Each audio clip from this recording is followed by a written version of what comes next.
స్వరాజ్య TV గారికి ధన్యవాదాలు. ముఖ్యంగా ఈరోజు సుప్రీంకోర్టులో ఏడుగురు జడ్జిలతో కూడిన ధర్మాసనం ఈరోజు ఎస్సీల వర్గీకరణ విషయంలో, ఎస్సీల వర్గీకరణ సమస్య పరిష్కార విషయంలో తీర్పు ఇవ్వడం జరిగింది.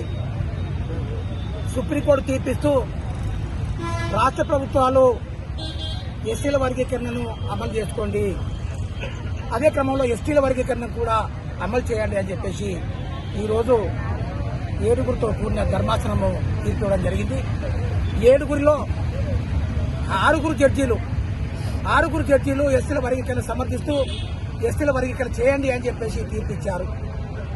ముఖ్యంగా సుప్రీంకోర్టుకు, సీజే గారికి, జడ్జీలకు మేము ఎంఆర్పీఎస్ తరఫున, ఎంఎస్పీ తరఫున ధన్యవాదాలు తెలుపుతున్నాం. ముఖ్యంగా ఎంఆర్పీఎస్ గౌరవ మందకృష్ణ మాదిగ గారి నాయకత్వంలో 30 సంవత్సరాలుగా పోరాటం చేయడం జరుగుతుంది.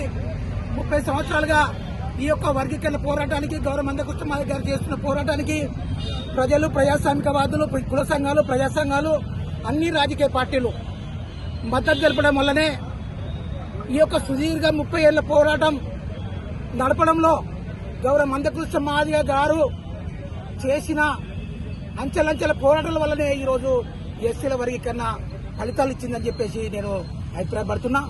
ముఖ్యంగా ఎస్సీల వర్గీకరణ సమస్య పరిష్కారం కోసం ప్రధానమంత్రి, ఈ దేశ ప్రధానమంత్రి నరేంద్ర మోడీ గారు నవంబర్ 11వ తేదీన హైదరాబాద్ లో జరిగిన పరేడ్ గ్రౌండ్ లో జరిగిన మరి భారీ బహిరంగ సభలో, మరి విశ్వరూప మహాసభలో పాల్గొని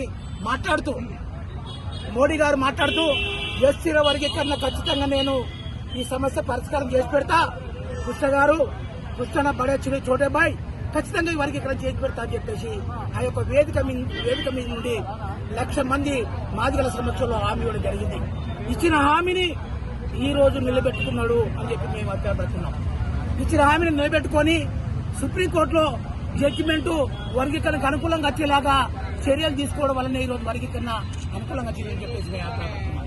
ముఖ్యంగా ఈ యొక్క వర్గీకరణకు మొదటి నుండి గౌరవ మందకృష్ణ మాదిగ గారికి మరి చేదుడు వాదుడుగా ఉండి ధైర్యం చెప్పి వర్గీకరణ ఖచ్చితంగా మేము చేస్తామని చెప్పి గౌరవ పెద్దలు వెంకయ్య నాయుడు గారు మరి వర్గీకరణ సపోర్ట్ చేయడం జరిగింది. అదే క్రమంలో మరి కేంద్ర మంత్రి వర్యులు కిషన్ రెడ్డి గారు, కేంద్ర మంత్రి వర్యులు మన ఈ బీజేపీ నారాయణ స్వామి గారు, అదే క్రమంలో బీజేపీ బండి సంజీవ్ గారు మరి వర్గీకరణ సపోర్ట్ చేసి మరి ఈ రోజు వర్గీకరణ సమస్యను పరిష్కారం చేసి సుప్రీంకోర్టు ద్వారా మాకు న్యాయం చేశారని చెప్పేసి మేము విజ్ఞప్తి చేసుకుంటూ ఈ యొక్క వర్గీకరణ సపోర్ట్ చేసిన అందరికీ, ఈ యొక్క వర్గీకరణ ఉద్యమంలో పాల్గొన్న నా తమ్ములకు, అక్కలకు, అన్నలకు అందరికీ, అదే క్రమంలో ఈ ఉద్యమంలో ఆత్మహత్య చేసుకున్న, త్యాగాలు చేసిన, ప్రాణత్యాగం చేసిన అందరికీ మరి ఉద్యమాన్ని వందనాలు తెలుపుకుంటూ వాళ్లకు మరి ప్రాధాన్య వందనాలు తెలుపుకుంటూ